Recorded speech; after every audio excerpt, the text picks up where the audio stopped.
Bab 1. Latar belakang. Kesehatan jiwa merupakan bagian yang tidak terpisahkan dari kesehatan dan unsur utama dalam terwujudnya kualitas hidup manusia yang utuh. Salah satu gangguan jiwa yang masih kurang dipahami masyarakat yaitu gangguan afektif bipolar. Gangguan afektif bipolar merupakan gangguan jiwa yang bersifat episodik dan ditandai oleh gejala-gejala manik, hipomanik, depresi, dan campuran. Biasanya rekuren serta dapat berlangsung seumur hidup. Tipe studi farmakoekonomi meliputi 4 metode analisis ini bukan hanya mempertimbangkan efektivitas, keamanan, dan kualitas obat yang dibandingkan, tetapi juga aspek ekonominya. Karena aspek ekonomi atau unit moneter menjadi prinsip dasar kajian farmakoekonomi. Hasil kajian yang dilakukan diharapkan dapat memberikan masukan untuk menetapkan penggunaan yang paling efisien dari sumber daya kesehatan yang terbatas jumlahnya. Pada penggunaan metode analisis efektivitas biaya, perlu dilakukan perhitungan rasio biaya rate-rate incremental cost effectiveness ratio atau ICER. Dengan ICER dapat diketahui besarnya biaya tambahan untuk setiap perubahan satu unit efektivitas biaya. Selain itu, untuk mempermudah pengambilan kesimpulan alternatif mana yang memberikan efektivitas biaya terbaik, pada kajian dengan metode analisis efektivitas biaya dapat digunakan tabel efektivitas biaya. Oleh karena itu, penanganan yang tepat pada kasus gangguan afektif bipolar sangat penting sehingga memerlukan pemantauan efektivitas terapi dan pertimbangan biaya. Penelitian ini akan membandingkan dua mood stabilizer yaitu natrium divalproat dan litrium yang telah dikombinasi antipsikotik tipikal antipsikotik atipikal. Berdasarkan uraian di atas, maka perlu dilakukan penelitian analisis efektivitas biaya terapi kombinasi mood stabilizer dan antipsikotik pada pasien gangguan afektif bipolar dengan menggunakan metode co-effectiveness analysis. Selanjutnya, identifikasi masalah. 1. Apakah terapi kombinasi mood stabilizer dan antipsikotik efektif dalam mengelola gangguan afektif bipolar?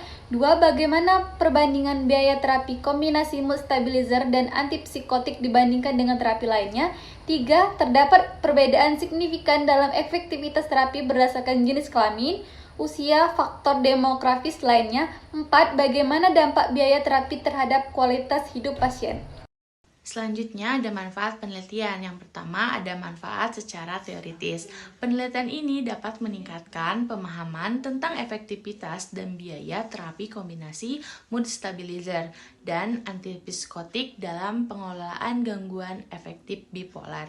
Hasil penelitian ini dapat menjadi kontribusi ilmiah dalam bidang psikiatri dan farmakologi, khususnya dalam konteks penggunaan terapi kombinasi untuk gangguan afektif bipolar. Hasil dan temuan dari penelitian ini dapat digunakan sebagai dasar untuk penelitian selanjutnya dalam bidang yang sama atau terkait. Dan yang kedua ada manfaat secara praktis. Hasil penelitian ini dapat membantu dokter dan pasien dalam membantu keputusan terkait pilihan terapi untuk gangguan afektif bipolar. Analisis biaya dapat membantu dalam mengevaluasi efisiensi penggunaan sumber daya kesehatan. Temuan dari penelitian ini dapat digunakan oleh pembuat kebijakan kesehatan untuk mengembangkan strategi dan kebijakan yang lebih efektif dan efisien dalam pengelolaan gangguan afektif bipolar. Selanjutnya ada bab 2 yaitu tinjauan pustaka. Yang pertama, gangguan bipolar. Gangguan bipolar ini yang dikenal sebagai manic depressive illness adalah penyakit medis yang mengancam jiwa karena adanya percobaan bunuh diri yang cukup tinggi pada populasi bipolar yaitu sebesar 10-15%. Gangguan bipolar adalah suatu penyakit jangka panjang dan episodik dengan berbagai macam variasi perjalanan penyakit. Gangguan bipolar ini sering tidak diketahui dan salah didiagnosa dan bahkan bila terdiagnosa sering tidak terobati dengan adekuat. Ini menurut Evans 2000, Toen dan Engst 2002, Tony et al. Tahun 2000. Baiklah, untuk selanjutnya yaitu gangguan jiwa pada seluruh penduduk di dunia menjadi salah satu permasalahan kesehatan yang signifikan, di mana menurut WHO pada tahun 2016 ada sekitar 35 juta jiwa yang terkena depresi, 60 juta orang yang terkena bipolar, dan 47,5 juta jiwa itu terkena demensi atau Biro Pelayanan dan Informasi 2016. Kemudian, gangguan bipolar merupakan salah satu gangguan jiwa yang pada mulai dikenal oleh masyarakat. Walaupun masih banyak masyarakat yang awam dengan penyakit bipolar maupun masalah gangguan jiwa yang lainnya mengganggu mental. Kemudian, data lain menunjukkan bahwa setiap tahun dari gangguan bipolar dalam populasi di antara manusia diperkirakan antara 10 sampai 15 per 100 ribu jiwa. Angka ini lebih tinggi di kalangan wanita dan bahkan dapat mencapai 30 per 100 ribu jiwa. Kondisi ini dapat mempengaruhi orang-orang yang hampir di semua usia, mulai dari anak-anak sampai usia lanjut. Prevalensi serupa menjadi pada pria maupun wanita. Baiklah, di sini saya akan menjelaskan kriteria diagnosis gangguan bipolar. Klasifikasi diagnosis memiliki dua tujuan utama dalam pengobatan. Yang pertama, untuk memprediksi rangkaian gangguan, dan yang kedua, membantu klinis untuk menentukan treatment yang paling efektif. Bipolar yang pertama. Bipolar pertama menunjukkan jenis klasik dari gangguan bipolar dengan ciri-ciri mengalami episode manik penuh atau full-blown manic dan mendalam, melumpuhkan, depresi, pola dan ritme dari episode-episode mood yang abnormal terlebih berubah dan sangat meluas. Gejala bipolar 1 biasanya dimulai pada akhir remaja atau awal usia 20-an. Selama dalam rangkaian gangguan, bipolar 1 dapat kambuh dan berkurang. Gejala-gejalanya dapat datang dan pergi secara tiba-tiba. Hal ini menyebabkan gangguan ini sulit untuk didiagnosis, ditanggulangi, dan juga sulit dipelajari. Bipolar 2 ditandai dengan penuhnya perkembangan episode depresi dan episode hipnotik. Penderita mengalami depresi yang berat, namun ketinggian itu tidak pernah berkembang menjadi mani bipolar 2, bukan merupakan sebuah pendahuluan gangguan atau full-blown manic depresif. Kedua gangguan tersebut terlihat jelas sebagai dua buah gangguan yang berbeda. Yang selanjutnya adalah penanganan terhadap gangguan bipolar. Ada 3 macam. Yang pertama adalah lithium. Lithium efektif dapat menstabilkan mood orang yang menderita gangguan bipolar dan dalam mengurangi episode-episode kambuh dari maniak dan depresi. Yang selanjutnya adalah obat antikonvulsan. Obat ini juga digunakan untuk menstabilkan mood dan menghilangkan simptom-simptom manik pada orang dengan gangguan bipolar. Lalu yang ketiga adalah carbamazepine. Obat ini juga obat anti epilepsi yang merupakan antikonvulsan agen. Saat ini obat ini telah menjadi alternatif apabila lithium tidak dapat bekerja dengan baik. Dapat digunakan untuk mengobati manik akut dan juga untuk terapi profilasi. Bab 3. Metodologi penelitian. Yang pertama, rancangan penelitian. Penelitian ini bertujuan untuk menganalisis efektivitas biaya penggunaan terapi mood stabilizer dan obat antipsikotik pada pasien bipolar. Metode penelitian ini melibatkan pengumpulan data biaya pengobatan dan evaluasi hasil pengobatan pasien selama periode tertentu. Analisis statik yang akan digunakan untuk membandingkan efektivitas klinik dan biaya kedua jenis obat. Yang kedua, pola penggunaan obat, yaitu analisis dapat mencakup aspek kepatuhan pasien terhadap rencana pengobatan serta dampaknya terhadap hasil klinis. Data tersebut dapat memberikan wawasan penting mengenai praktik klinis dalam manajemen bipolar dan efektivitas penggunaan terapi mood stabilizer dan obat antipsikotik dalam konteks biaya. Ketiga, populasi sampel. Populasi dalam jurnal ini kemungkinan adalah pasien bipolar yang menerima terapi mood stabilizer dan obat antipsikotik. Sampel yang diambil mungkin merupakan sebagian kecil dari populasi tersebut, dipilih berdasarkan kriteria inklusi dan eksklusi tertentu. Hasil penelitian diharapkan dapat memberikan representasi yang relevan terhadap efektivitas biaya penggunaan kedua jenis obat pada pasien bipolar secara umum.